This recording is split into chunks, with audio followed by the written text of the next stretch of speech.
Bonjour et bienvenue dans la chaîne Mathématiques Sciences. Aujourd'hui, je vais vous présenter et expliquer une nouvelle vidéo, qui est une vidéo donc en grandeur à mesure, et plus précisément une vidéo dans laquelle nous allons voir comment on peut se familiariser avec la masse volumique et donc comment on peut faire des manipulations de formules. Donc là, on va voir la masse volumique à nouveau, et donc là cette fois-ci, on va voir comment à partir de la formule de la masse volumique, on peut calculer une autre grandeur par hasard. Ok. Après donc je sortirai une troisième vidéo, ce sera vraiment le principe que celle-là. Donc là, ici, nous avons donc un cube, comme ci-dessous, là, comme vous le voyez ici, qui a pour masse volumique, ρ est égal à 55 kg par mètre cube. Et donc, on nous demande de calculer la masse de ce cube. Alors donc là, je vous laisse mettre la vidéo en pause si vous avez une idée de comment on pourrait faire. Si vous n'avez pas d'idée, c'est pas grave, vous pouvez tout de même suivre jusqu'au bout. Sur ce donc, c'est parti mon kiki, essayons donc de voir comment on pourrait faire. Alors déjà, un truc qu'il faut bien vous mettre en tête tout de suite, c'est que la forme que nous allons étudier ici, c'est un cube. Donc ça va me permettre déjà de faire pas mal de calculs intéressants. Donc un cube, on dit qu'un cube, donc le cube ci-dessous par exemple, là, il a pour masse volumique, ρ est égal à 55 kg par mètre cube. Donc déjà, pareil, on met en évidence la masse volumique, ok, 55 kg par mètre cube. Voilà. Donc ça c'est sa masse volumique. Donc on nous demande la masse du cube, ok. Donc là, déjà d'une, vous voyez qu'il y a un petit problème, on n'a qu'une donnée pour trois valeurs. C'est-à-dire en gros, on connaît juste la masse volumique, mais on connaît ni la masse et ni le volume. Ça va être problématique, hein, vous allez me dire. Sauf que non, c'est pas problématique puisque c'est un cube les gens. Donc vu que c'est un cube, les arêtes sont de même longueur et donc dans ce cas-là, un cube, même si on ne donne qu'une seule longueur, on peut tout de même calculer justement les autres longueurs déjà d'une, puisqu'elles sont égales, et de deux, on peut également calculer le volume d'un cube. Et oui, justement, c'est là il faut savoir mettre son cerveau un petit peu en activité et faire appel à d'autres chapitres qu'on a fait il y a pas si longtemps que ça, donc sur les volumes. Donc là, justement, on a un cube, on connaît une longueur, c'est parfait, on peut calculer le volume, ok. Donc déjà, première partie, il faudra calculer, comme vous l'aurez deviné, le volume du cube, ok, puisque c'est un cube. C'est pour ça que j'ai mis en évidence d'ailleurs dans l'énoncé si vous avez bien fait attention, ok. Donc déjà, on va tout simplement calculer le volume de ce cube.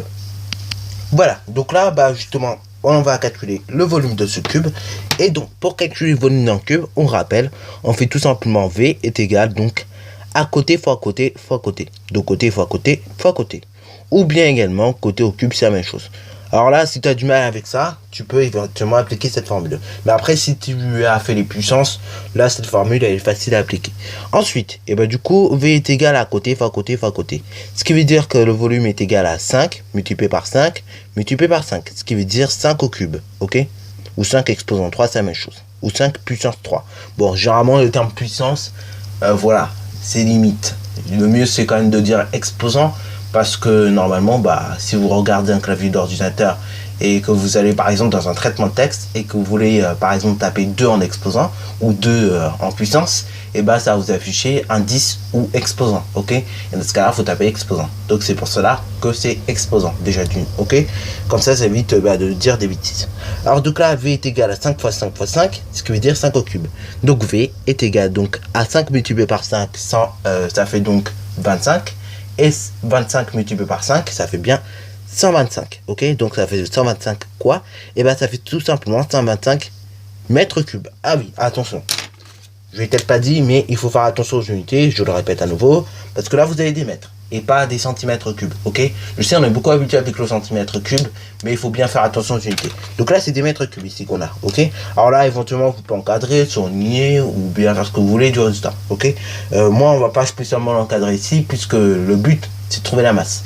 Donc là on n'est pas encore arrivé au but. Donc là maintenant on connaît le volume, c'est 125 mètres cubes. Donc maintenant, il ne reste plus qu'à calculer la masse de ce cube, ok, ou de cette matière si tu veux. Mais bon, vu que c'est un cube, on va tout simplement dire que c'est un cube. Donc, pour calculer la masse d'un cube, déjà, maintenant qu'on connaît la masse volumique et le volume, maintenant, on va tout simplement appliquer la formule, ok. Et avant d'appliquer la formule, il faut déjà la rappeler. Donc, la formule, elle s'écrit de la manière suivante. C'est ρ est égal à n divisé par v, ok. Ça, c'est la formule basique, ok, simple. Donc ρ est égal à m divisé par v. Donc m divisé par V. Alors là, il y en a aussi qui vous demanderont de faire la manipulation avant donc d'écrire en chiffres, avant de remplacer quoi. Moi, je vous conseille pas parce que franchement, après, vous risquez de faire plein d'erreurs. Moi, je vous conseille de faire la manipulation de formule quand vous avez remplacé. Comme ça vous permet en fait tout simplement de bien voir ce que vous faites. Parce que si vous faites tout simplement la manipulation de formule avec des lettres, problème c'est que vous risquez de mettre n'importe quoi et du coup vous risquez pas de savoir pourquoi c'est n'importe quoi.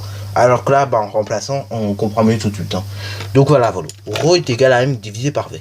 Ce qui veut dire que maintenant il faut remplacer. Ce qui veut dire que 55 kg par mètre cube, donc on va mettre 55 puisqu'on connaît ρ.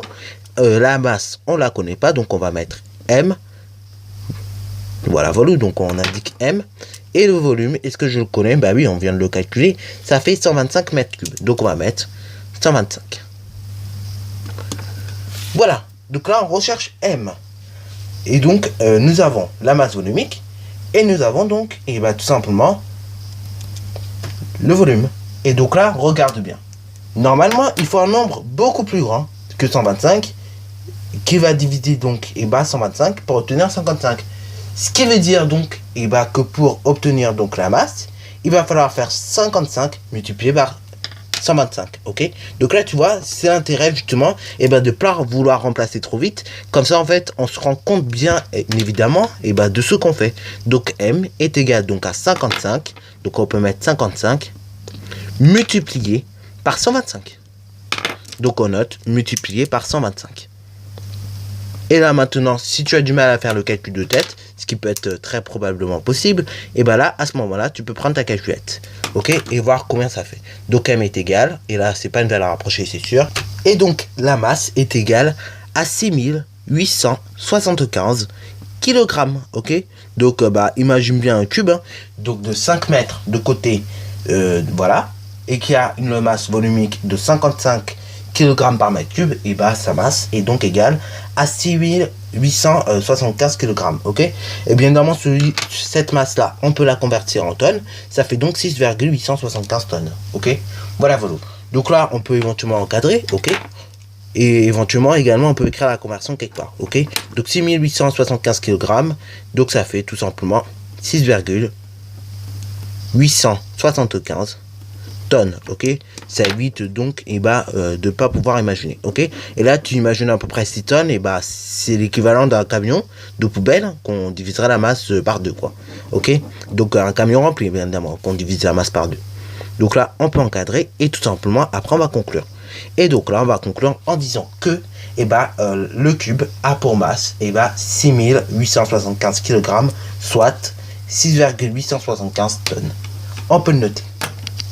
Voilà, donc ce cube a pour masse tout simplement 6875 kg, soit 6,875 tonnes. Surtout donc, c'est déjà la fin de cette vidéo. Si tu as bien aimé, n'hésite surtout pas à liker, à commenter et bonne reste à toi en mathématiques et en sciences.